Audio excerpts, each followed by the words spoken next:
Vamos conversar agora com o Lucas Nakata, trader da NAK Invest e coordenador do Bankless Brasil. Seja muito bem-vindo ao nosso programa. Muito obrigado pela sua presença, pelo tempinho dedicado aqui a conversar com a BMC News e com o Crypto News. Boa tarde a todos aí, boa tarde, Gabriel, como é que você tá? É um prazer estar voltando para cá, para a BMC, e vamos comentar o mercado aí, né? Tá dando uma alta boa em relação às altcoins, tá bem mais animado do que o Bitcoin em si, né? Então vamos dar uma comentada assim. Perfeito. O que eu gostaria até de entender nessa tarde, já que você comentou essa disparidade das altcoins com o Bitcoin especificamente, Bitcoin é o único ativo que está ali basicamente no 0 a 0, o restante do mercado ganhando um pouco de valor nesta tarde, alguns ativos ganhando bastante aqui valor durante esse dia. Como que você analisa essa disparidade? O Bitcoin não está conseguindo sair dessa casa dos 20 mil dólares, ainda está muito instável, enquanto outros ativos estão ganhando valor recentemente, depois dessa leve descorrelação com as bolsas norte-americanas lá nos Estados Unidos. Como que você avalia essa situação? Por que o Bitcoin está tão estável? O pessoal está receoso em comprar o ativo, não tem tanta força compradora para Bitcoin neste momento, há muito receio perante o que pode acontecer no ano que vem. Como está a sua avaliação sobre isso? Eu acho que a gente está numa região chata, né? Primeiro, se a gente for comentar mesmo a região está bem chata. É uma região aí que a gente fica batendo entre 18 e 19 mil dólares para o topo dela, né? A gente não chegou nem a quebrar os 22.500, 21.500, que está com dificuldade. Então, assim, eu acho que o principal movimentação que está tendo em relação às altcoins hoje é por conta também puxado pelo fator da dominância que está caindo, né? Então, quando a gente tem a queda no quesito de dominância, a gente está tendo um fluxo de volume que sai, né, da rede do Bitcoin para a rede das altcoins, e isso é o que a gente está vendo no dia de hoje, né, o que pode estar provavelmente impulsionando esse mercado. E também tem outros quesitos que eu acho também que é um pouco do medo da guerra, por assim dizer, entre FTX e Binance, que hoje deu o que falar também, né? Maravilha, a gente tem muito essa questão de regulações, o que está acontecendo, como o mercado está se movimentando, esses players institucionais ditando bastante regra aqui no nosso mercado de criptoativos. A gente tem os projetos que são descentralizados, que são formados por comunidades, mas também há muito projeto institucional entrando aqui no nosso mercado de criptoativos. Muitas grandes companhias, muitos conglomerados, muitos players institucionais muito fortes entrando aqui no nosso mercado de criptoativos, inclusive players que têm capital aberto em outras bolsas por aí, por mundo afora. Como que você analisa essa entrada de dinheiro institucional neste nosso mercado? A gente pode ver uma grande mudança, essa questão da guerra, da insegurança internacional, da Covid, ela é um patamar aqui que foi quebrado, um paradigma que foi quebrado para o mercado de criptoativos. A gente pode ver uma grande mudança nessa recuperação do mercado de criptoativos. Como que você avalia? Teve alguma grande mudança em relação aos players institucionais nesse último ano que nós passamos? Com certeza, né? A gente está vendo, na realidade, os institucionais olhando o mundo de criptomoeda com uma outra perspectiva, né? Um outro olhar. A gente tinha no começo lá diversos institucionais, bancos e empresas que tinham muito medo de entrar no espaço, e hoje já não é assim, né? A gente vê que tem um certo interesse em abrir posição no mercado, né? Eu digo principalmente aí nos principais, que seriam o Ethereum e o Bitcoin em si, né?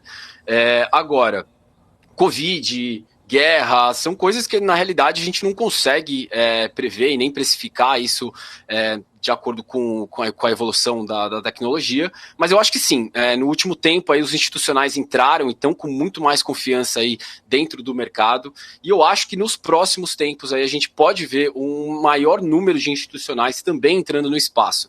É até interessante falar sobre a movimentação que a gente está, né, esse patamar aí chato dos 20, 18 mil dólares, que a gente vê muita gente acumulando, né, a gente vê muita gente nova entrando no mercado, aumento de carteira em relação ao número de bitcoins, então carteiras com até 1 bitcoin, carteiras com até 10 bitcoins aumentando, e que possivelmente também podem ser institucionais. A gente bateu um recorde agora, faz um mês e meio aí, de declarações de CNPJ que tem cripto, né? Então eu acho que isso é um sinal extremamente positivo para o ecossistema.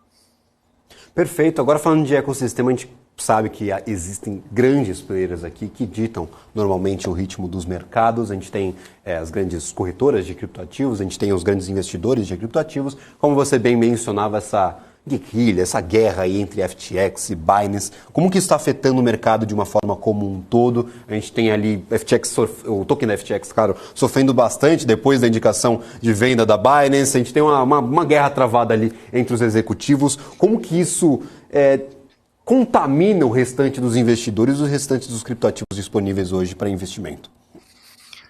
Eu acho que, querendo ou não, isso causa um pânico geral, né? Quando a gente tem algum tipo de corretora ou um big player aí no mercado com problemas, estão se falando até insolvência da FTX, né? A gente está vendo a FTX tomando passos grandes no mercado, então comprando aí Voyager, entre outras empresas aí, em que elas vão ter que, na realidade, tomar o risco para a corretora. Inclusive vão ter que ressarcir uma boa parte dos clientes das empresas aí que eles estão comprando, né? A gente está vendo também a FTX tendo uma vasta propaganda aí. A gente está vendo o token da FTX em todos os lugares, Crypto.com também. Então, assim, eu acho que a primeira coisa é tomar cuidado com a posição que a gente está hoje, né? Eu particularmente, eu fico sempre com o pé atrás quando eu vejo corretoras fazendo muito marketing. Eu tenho essa trava automática, né? Então, quando eu vejo isso já para mim é um sinal, é uma red flag para mim que solta.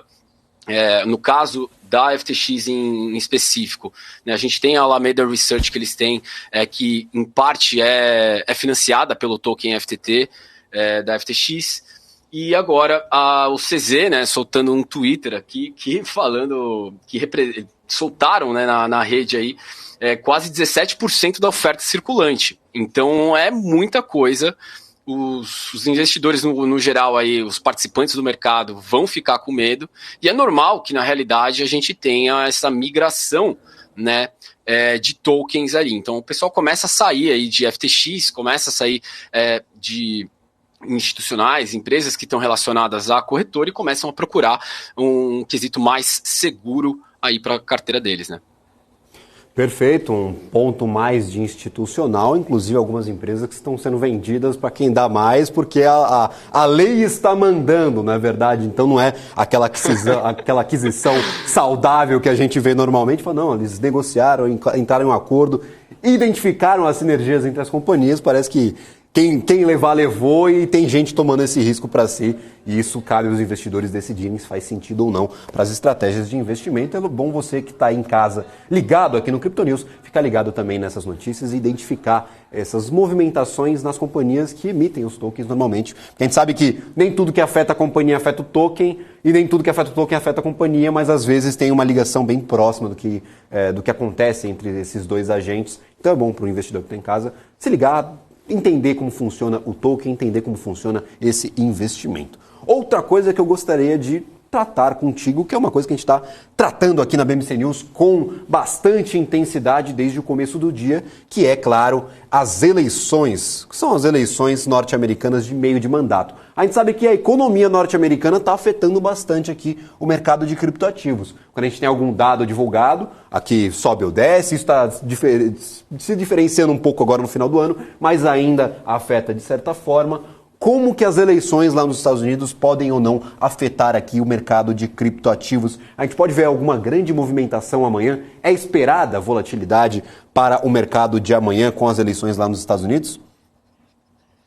Olha, é meio complicado também falar, né? Porque hoje a gente tem um mercado muito correlacionado com a Bolsa, né? Então, na realidade, se a gente tem aí uma queda...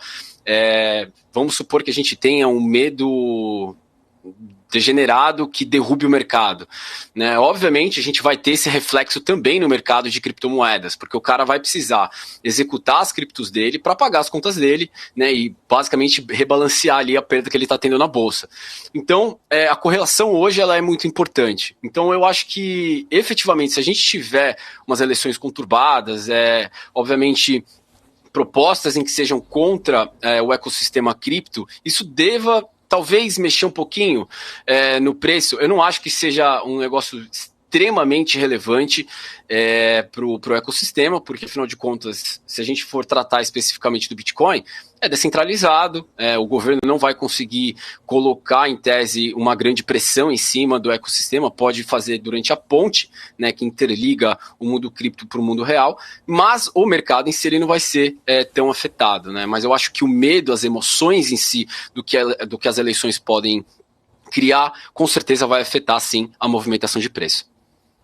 Perfeito, ninguém esperava que uma guerra ou uma recessão global afetasse aqui a criptoeconomia. A gente ditava aí o mercado como muito descorrelacionado, um mercado totalmente alternativo, as coisas se uniram. Então, como é um mercado muito incipiente, a gente ainda não conhece as dinâmicas que atuam sobre ele, então é sempre bom ficar de olho com o pé atrás e lembrando, ser muito cauteloso na hora de investir em criptoativos. Essa é a dica que a gente sempre deixa aqui para todo mundo que está nos assistindo. Nossa missão aqui, nossa da BMC, do pessoal que nos acompanha hoje, o Lucas aqui, é claro, falar contigo, dar todas as informações para fundamentar a sua tese de investimento e aí você decide se faz sentido ou não entrar nesses ativos.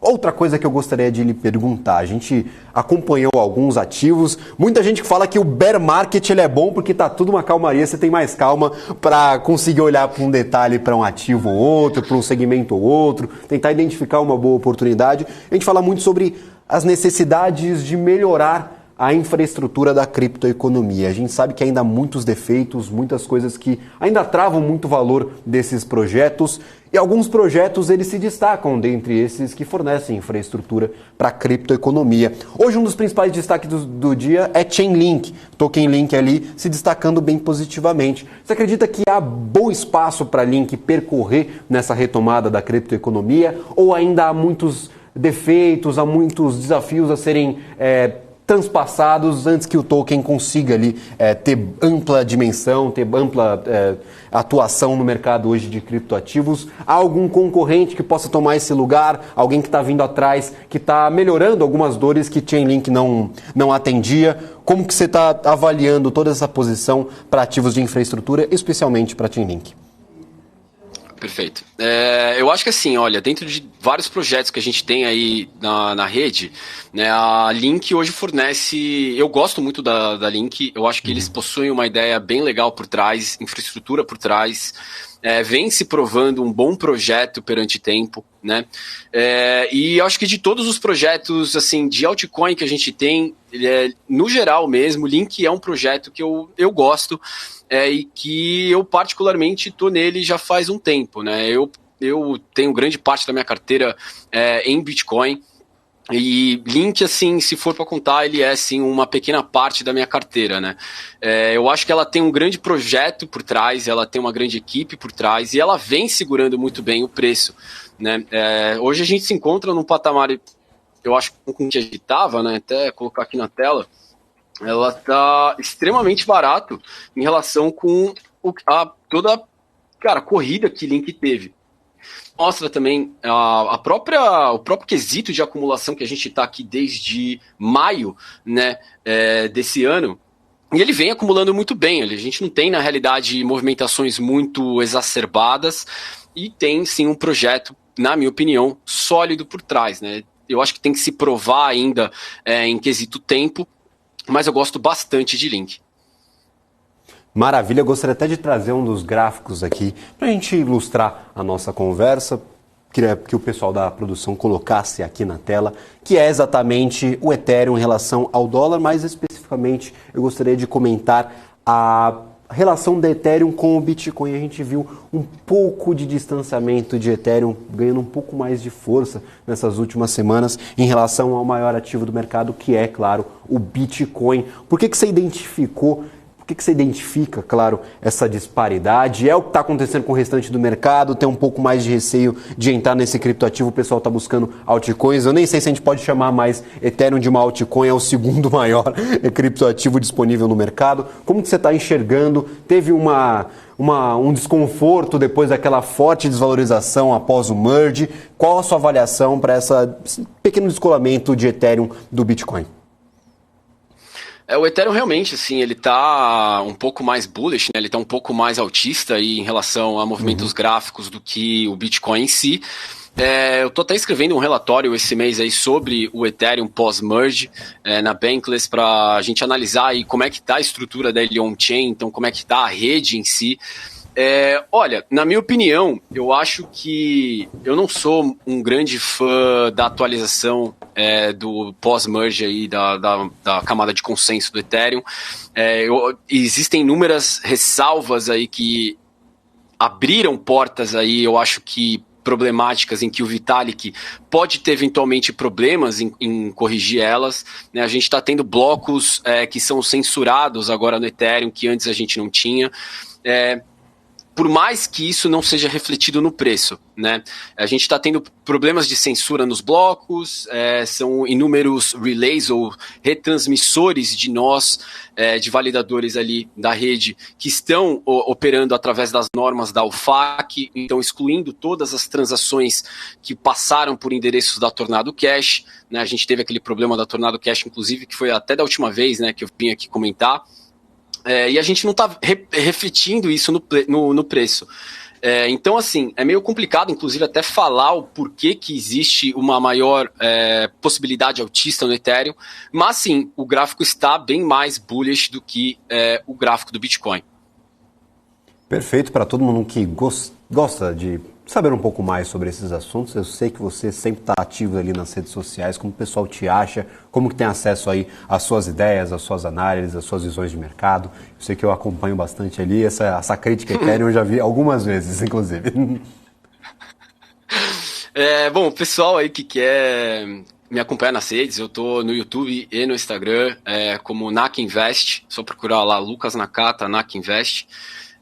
Lá eu passo bastante aí um pouco da minha visão de mercado, os 5 anos aí que eu tô nesse mercado de criptomoedas, nessa loucura que é estar nesse mercado de criptomoedas. E é isso, galera. Qualquer coisa é só chamar lá, fiquem à vontade, sempre à disposição.